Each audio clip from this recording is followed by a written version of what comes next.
Okay, here we go. First question goes to Philip Rossman-Reich, Orlando Magic Daily. Hey, Coach. Obviously, you guys had a chance to maybe see Jonathan off before he left the campus setting. But what was the mood overall at practice as you guys got back to work and moved forward without him? I mean, guys are upbeat. Today was more film. We did a bunch of skill work, and we started to get ready for the game tomorrow. We obviously almost all the guys either went to Jonathan's room or they waited for him when he came down to leave, and that part is always difficult. But the important part is that obviously we're there for him. I think he knows that, it's the NBA is about a lot of times how you adapt to change, and unfortunately, injuries like this happen. Guys have to move on quickly, and our guys understand that. Dan Savage. Cliff, obviously, it's a devastating situation for anybody, but, how much confidence do you have in Jonathan Isaac because of his faith, because of his work ethic, because of the organizational support around him that, he'll come back, as good as ever? That was my message to him this morning, basically, when we spoke is, he's the right kind of person. He's a great worker.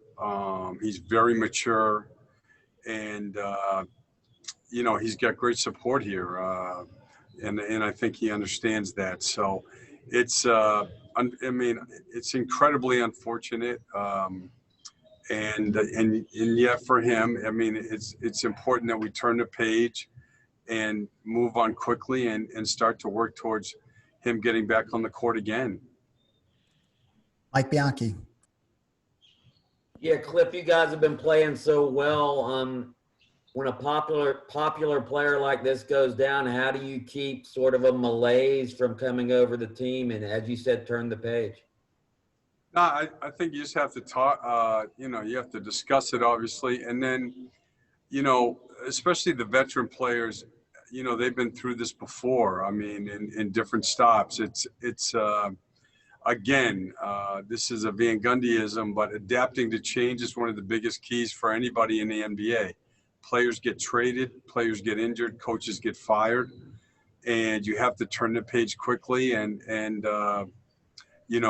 be able to adapt and make the changes necessary so that you can play well as a group. And again, it's an unfortunate part of our league, but a part that's critical for all of us, players, everybody, to embrace so that we can get the most out of every day. Thanks. Eric Wilson.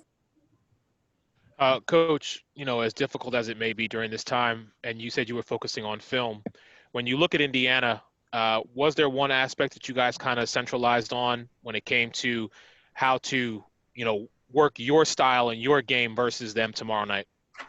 Yeah, I mean, what we watched and then walked through today, a lot is on the defensive part is they both help and they create turnovers, which not a lot of teams are able to do.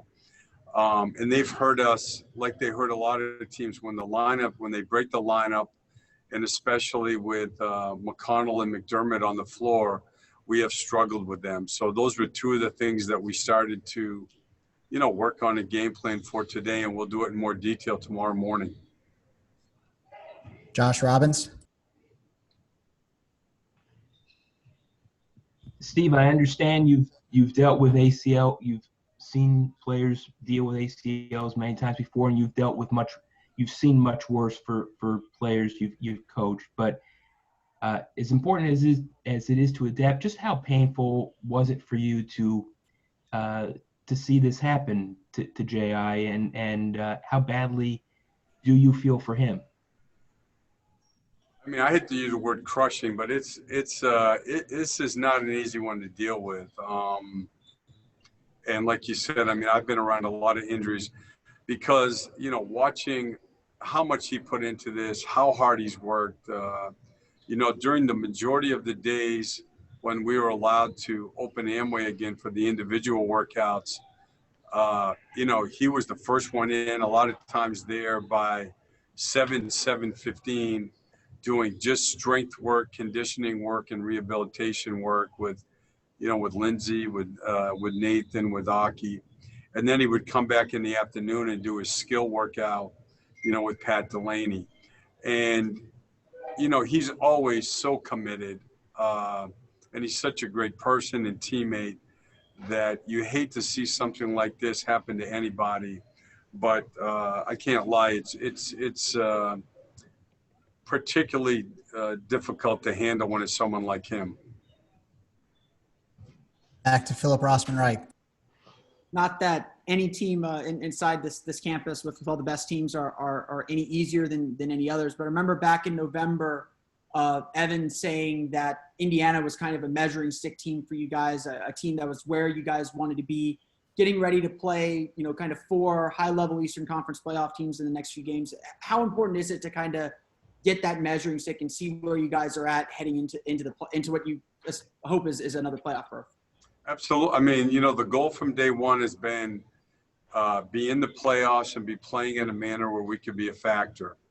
And, my message to the guys ever since we got back is we've had the majority of the year where we were a top 10 defensive team. And then we had a good stretch of games where we were top 5 in offense. And so we've proven we can play well at both ends of the floor. And now we have to be able to do that at the same time, so we're more balanced, and we have to be able to do it consistently. And I thought last night was, a good step forward. For 3 quarters last night, we were very good. And actually for 2 of the 4 quarters against Brooklyn, we were very balanced. So I think we're getting there. We're making good progress. Our guys have had a good attitude. They're working hard. We had a good session today. And in order for us to do what we want to do, which is to have playoff success, we're going to have to be playing better by the 8th game than we are right now. And the best way to do that, or one of the ways, is to play the best teams.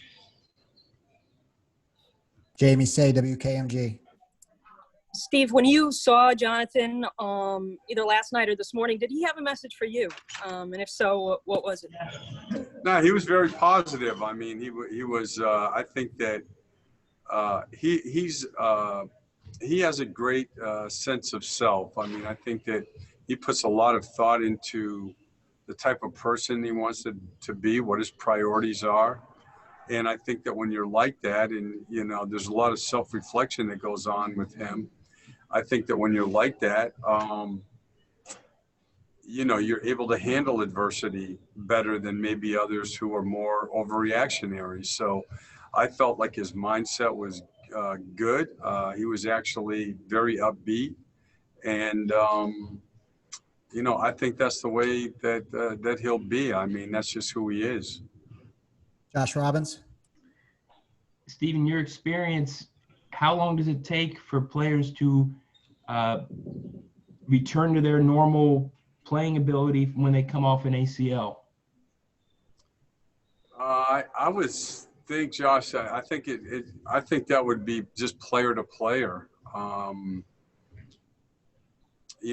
don't have a date or a time or anything like that, but I'm sure it's, you'd have to know the intricacies of the injury and how severe it was. And then the biggest part obviously is the work. And that I know confident in saying that Jonathan will be exceptional in that area. Paul Casanova. Coach, do you feel that you guys are getting into a rhythm with with your daily routines? And since your offense has been playing so good, can we assume that the lineups will stay the same? Yeah, I mean, it's hard to get into a rhythm just because, a routine, simply because our practice times change every day.